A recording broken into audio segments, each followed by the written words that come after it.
नमस्कार दोस्तों, आज बात करेंगे एक बहुत ही इम्पोर्टेंट डेवलपमेंट पर। और वो डेवलपमेंट ये है कि हाल में ही इजरायली संसद नेसेट ने पास कर दिया है कि अब आधिकारिक रूप से वेस्ट बैंक इजराइल का पार्ट होगा।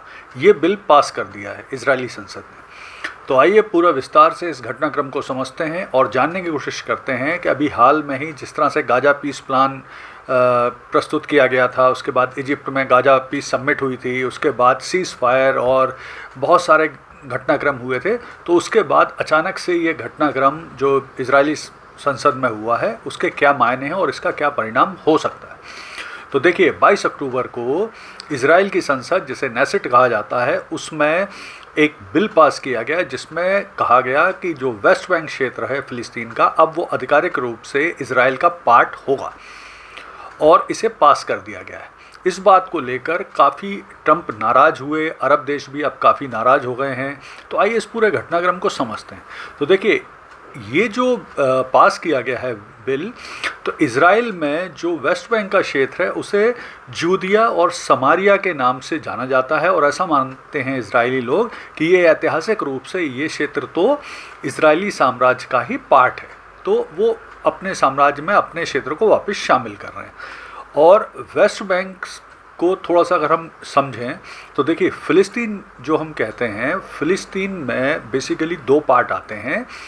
इज़राइल की वेस्टर्न साइड में गाजा स्थित है और इज़राइल के ईस्टर्न साइड में वेस्ट बैंक स्थित है। दोनों के बीच में लगभग 80 से 100 किलोमीटर की दूरी है और दोनों में अलग अलग जो प्रशासन है वो अलग अलग पार्टियां देख रही हैं। गाजा क्षेत्र में आपको पता है हमास देखता है प्रशासन, जबकि वेस्ट बैंक का जो क्षेत्र है इसमें जो फ़िलिस्तीन अथॉरिटी है और जो फ़िलिस्तीन लिबरेशन ऑर्गेनाइजेशन का पॉलिटिकल विंग है फ़तह, वो शासन करता है। और फ़तह जो फ़िलिस्तीन अथॉरिटी है वो अपेक्षाकृत थोड़ा शांत मानी जाती है, वो आतंकी गतिविधियों में कम लिप्त है और वो शासन उनका शांति से चलता है वहाँ इस तरह से घटनाक्रम। तो अब हुआ क्या है, पहले तो हम समझ लें कि इजरायली संसद में स्थिति क्या है और किस तरह से बिल पास हुआ। तो देखिए, इजरायली संसद जो नेसेट है उसमें कुल मिला के 120 सीटें हैं, जिसमें जो प्रधानमंत्री हैं नेतन्याहू, वो एक कोलेशन सरकार चलाते हैं जिसके पास हैं लगभग इस समय 61 सीटें हैं और विपक्षियों के पास 56 सीटें हैं इस समय। तो जो ये बिल पास हुआ है इसमें जो नेतन्याहू के कोलिशन वाली पार्टियां हैं उनमें दो को छोड़कर बाकी सभी ने अब्सेंट किया था, यानी वॉकआउट कर दिया था, उन्होंने इसमें पार्ट नहीं लिया था। विपक्षी दल ने प्रमुख रूप से इसमें पार्ट लिया और ये बिल पास हुआ 24-25 के रेशो से। यहाँ पर ध्यान रखना आवश्यक है कि जो एक मतलब 24-24 जब ये ड्रॉ हो गया था, तो जो नेतन्याहू की पार्टी है लिकुड पार्टी, उसके एक सांसद जिसका नाम है यूली एडेलस्टेन, उसने एक निर्णायक वोट करके इस बिल को पास कराया था। हालांकि नेतन्याहू की पार्टी जो लिकुड पार्टी है उसने अब्सटेन किया था, यानी उसने अनुपस्थित रहने का निर्णय लिया था और अधिकांश उनके कोलिशन की पार्टी भी अब्सेंट रही थी, सिर्फ दो पार्टियों को छोड़कर। वो दो पार्टी हैं, एक है ओट जामा यहूदित और दूसरी है रिलीजियस जायनिज़म। ये पार्टियां कोलिशन का पार्ट थी नेतन्याहू के, लेकिन उन्होंने इसमें पार्ट लिया था। तो अब सबसे बड़ी चीज़ ये है कि अगर इज़राइल पार्ट बना लेता है वेस्ट बैंक को अपना, तो इसका असर क्या होगा। तो इसमें सबसे बड़ा असर पड़ेगा कि जो ये टू नेशन थ्योरी है फ़िलिस्तीन और इज़राइल, वो बहुत कमज़ोर हो जाएगा। थोड़ा सा यहाँ जल्दी से वेस्ट बैंक की स्थिति भी समझ लेते हैं। तो देखिए, वेस्ट बैंक इसे इसलिए कहा जाता है क्योंकि ये जॉर्डन रिवर के वेस्ट क्षेत्र में स्थित है, इसलिए इसे वेस्ट बैंक कहा जाता है। 1967 तक ये हिस्सा जॉर्डन का हिस्सा था, लेकिन फिर इज़राइल ने 6 डे वॉर करके इस क्षेत्र को पे कब्जा कर लिया था। यहाँ पर कुल मिला के 31 लाख पॉपुलेशन है और ये जो एरिया है इसका कुल मिला के 5640 वर्ग किलोमीटर में फैला हुआ है। इसके जो प्रमुख शहर हैं वो हैं रामल्ला, हेब्रोन, नेबल्स और बैथलेहम। बैथलेहम वही क्षेत्र है जहाँ ईसा मसीह जी का जन्म हुआ था।